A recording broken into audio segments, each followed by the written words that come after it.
Olá, irmãos.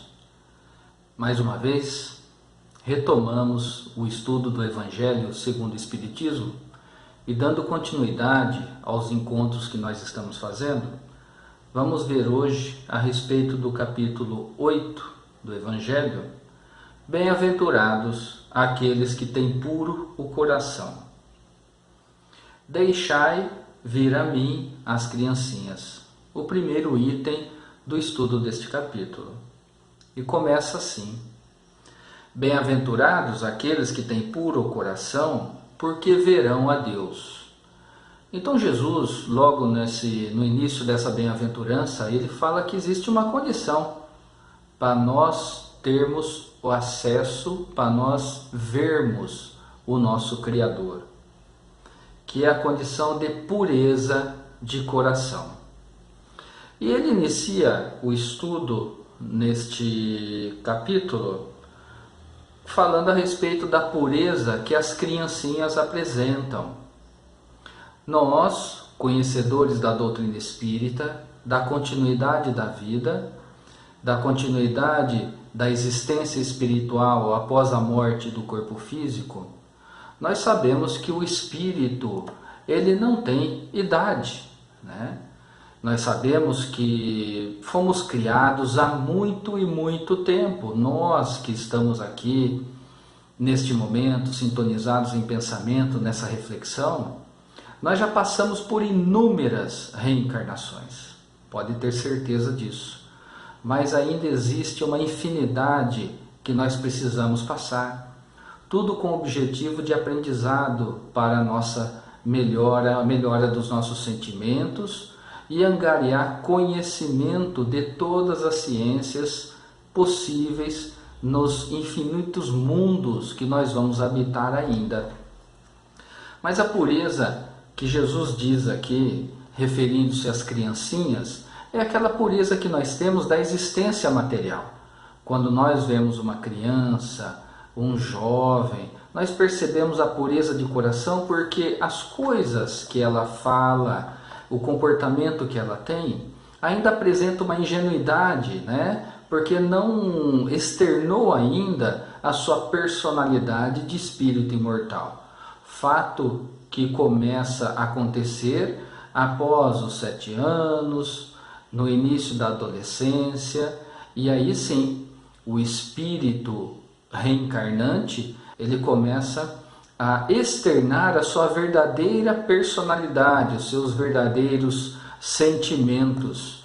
Então nós compreendemos então que o espírito, ele não tem essas fases de criança, de adolescente, de jovem adulto, de idoso. Não é assim que acontece no mundo espiritual.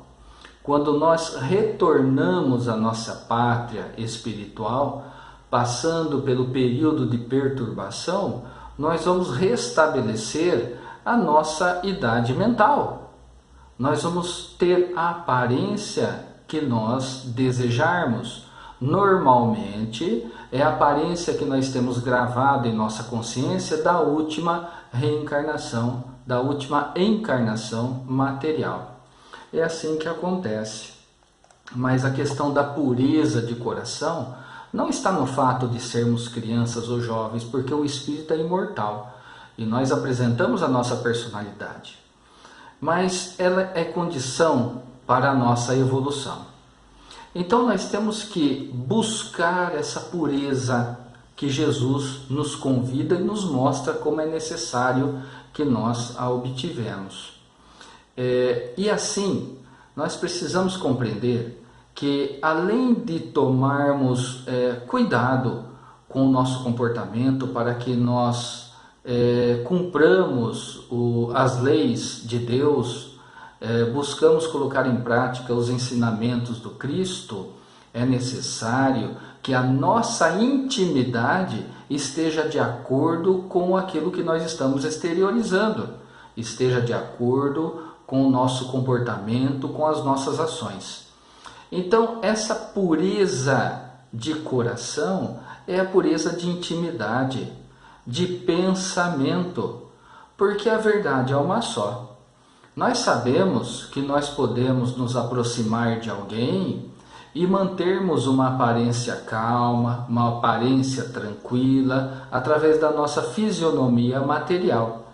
Mas os nossos sentimentos e os nossos pensamentos podem ser muito diferentes daquilo que nós estamos mostrando ao nosso próximo.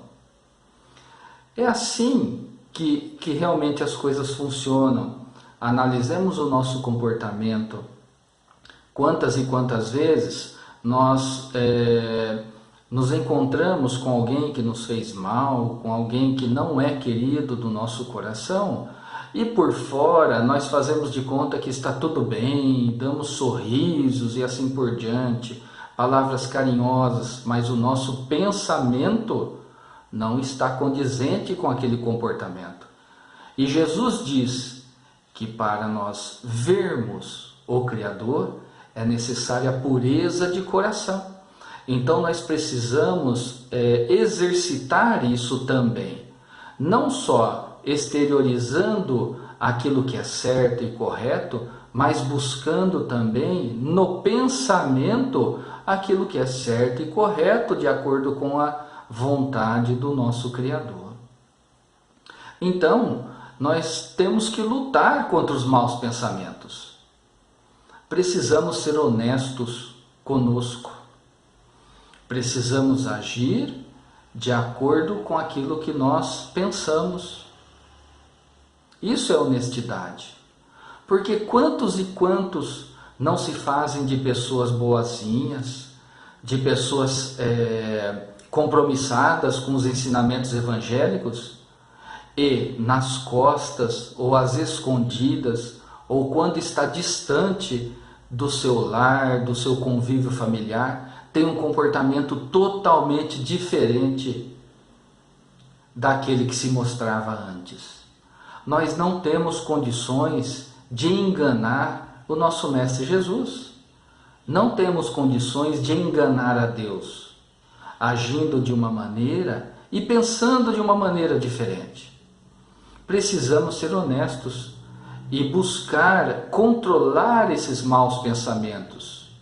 É até natural que nós tenhamos pensamentos que ainda não estão de acordo com os ensinamentos do Cristo, porque nós ainda estamos muito mais próximos do homem primitivo do que do homem espiritual. Mas nós estamos nos esforçando e caminhando para melhorar isso. E nós já temos condições de avaliar a nossa intimidade e perceber quando nós estamos com pensamentos equivocados. Mas precisamos ser justos conosco e ter um comportamento de acordo com aquilo que nós estamos pensando. Existem várias passagens neste capítulo que fala justamente a respeito da pureza de pensamento.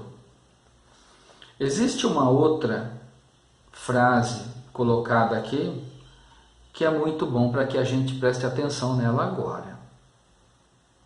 Não é o que entra na boca que enlameia o homem, mas o que sai da boca do homem. Muitas pessoas ficam extremamente preocupadas com o comportamento exterior, mas o interior é extremamente importante que a gente observe isso, porque é muito fácil para aquele que quer magoar e ferir, proferir palavras que magoam e ferem o seu próximo. E uma vez proferidas essas palavras, não é possível retorná-las. Não é possível apagar o que foi falado. E aquilo que você falou e magoou o outro, vai ficar na mente daquela pessoa. Mesmo que depois você se arrependa, você reconhece que você errou, que você peça perdão. E a pessoa lhe perdoa também. Mas vai demorar um bom tempo para que os efeitos daquilo que foi dito sejam realmente esquecidos e superados. Tanto para aquele que ouviu, que se sentiu magoado, quanto para você, que falou e se arrependeu daquilo que disse. Então, uma vez lançadas as palavras ao vento, não é possível recolhê-las. Temos que ter consciência dessa nossa condição. E como nós somos maldosos quando queremos assim agir em relação ao nosso próximo. Precisamos lembrar ainda que na condição de espíritos imortais que somos, quando retornarmos ao plano espiritual, nós não vamos conseguir manter uma determinada aparência e estar pensando em outra coisa. Porque a comunicação entre os espíritos é pelo pensamento. E graças a Deus, ainda aqui no estágio em que nós estamos, o nosso próximo não consegue ler o nosso pensamento, diante das inumeráveis deficiências que a gente ainda tem naquilo que a gente pensa. Mas nós precisamos ter a consciência que nós estamos caminhando, que nós podemos melhorar esse comportamento. Vamos nos esforçar nesse sentido, para observar os nossos pensamentos e modificá-los quando darmos conta que estamos tendo pensamentos equivocados. Nós temos condições de fazer isso, sem esquecer ainda que, dependendo dos pensamentos que nós estamos nutrindo, pensamentos depressivos, pensamentos de ódio, de rancor, de mágoa, nós abrimos a possibilidade de recebermos influência de espíritos desencarnados que estão estagiando e pensando ainda nessa maneira, nessa faixa de pensamento equivocado. E tudo aquilo que nós pensamos de maneira equivocada serão potencializados por esses irmãos desencarnados que olham para nós e enxergam ali a possibilidade de nos fazer mal, de nos influenciar de maneira negativa. Tudo por causa do nosso pensamento. Olha a importância disso. No plano espiritual, como nós havíamos falado, não é possível não pensar, não é possível ter um comportamento e um pensamento diferente. Nada fica escondido do nosso próximo, nada fica escondido dos espíritos superiores a nós. Nesse estudo de hoje, o que nos chama a atenção é um trecho deste capítulo que fala a respeito do pecar pelo pensamento. Na condição de espíritas, nós já compreendemos que esse termo pecado é usado pelos nossos irmãos católicos. Para nós, o pecado é a compreensão do comportamento equivocado. Então aqui fica claro que nós não só estamos num comportamento equivocado, distantes dos ensinamentos do Cristo, das leis de Deus, quando nós agimos contrariando essas leis, mas também no âmbito do pensamento. Então olha como que é mais profundo essa situação.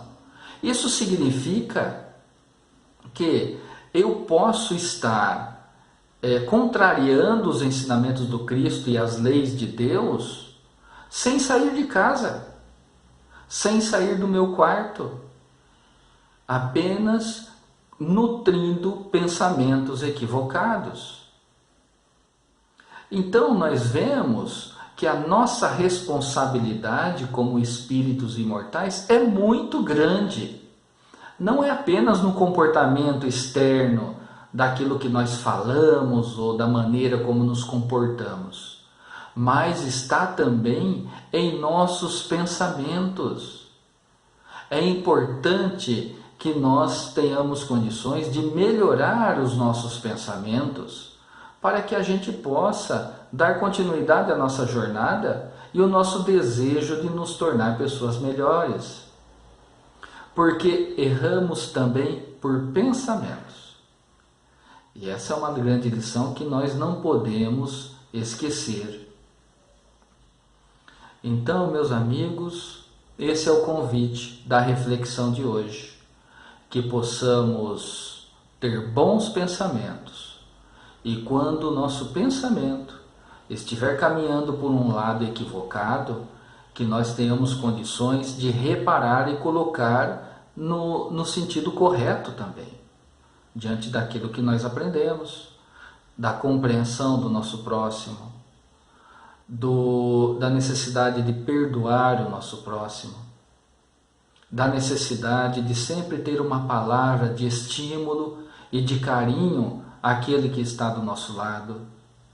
Esse é o nosso papel, o papel daquele que quer ser discípulo de Jesus, daquele que quer ser e se tornar um bom espírita. Vamos então, meus irmãos, neste momento, elevar o nosso pensamento para a nossa prece final. Mestre amigo, nos abençoe, derrame bênçãos de luz sobre todos nós, unidos em pensamento nesse instante. Que tenhamos consciência daquilo que é necessário fazer, daquilo que é necessário pensar, para que possamos melhorar os nossos sentimentos e caminhar na vossa direção. Assim seja. Meus amigos, muito obrigado por mais estes minutos e pela paciência de todos.